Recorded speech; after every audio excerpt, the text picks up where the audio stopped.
जय जगन्नाथ सांग मैंने केमती अच्छा भले अच्छा तो समस्त सब सेमती भले रुहतु कौन भावुं आम ये कौन करुचु ये आम आवार्ड नौ से पुणी फास्ट प्राइज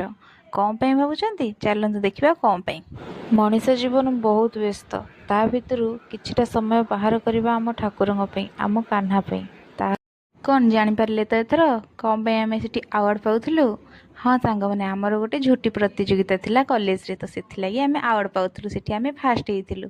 आम दीपावली गोटे छोट प्रतियोगिता होता तापर आम जाइलु शिव मंदिर रू बुलाबुली सरी आसला परे बाटर दहीबरा वाला थिला दहीबरा न खाई कौन आम हॉस्टेल आसी था तो दहीबरा खाई आम आसीगलु। देखुना केते सुंदर से अंकल से दहीबरा तैयारी करछंती चलतु एंजॉय करवा दहीबरा सांग माने बहुत टेस्टी थिला दहीबरा ठारू अधिक टेस्टी थिला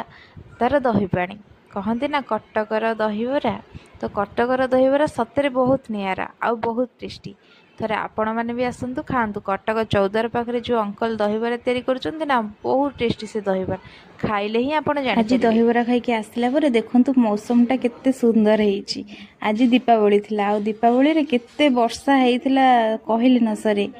आ देखुना आम हॉस्टेल को संध्यारे आम केते सुंदर से डेकोरेट करथिलु चलंतु हॉस्टेल बुली जिबा आ देखिबा केते सुंदर सुंदर मुरुज झोटी आम पिला माने पकेइचंती चलतु। दीपावली पालन करने सहित एक कथा भी समस्ते मन रखिथिबे कि दीपावली की आम बहुत सेफली पालिबा कहीं दीपावली है आलोकर पर्व आउ से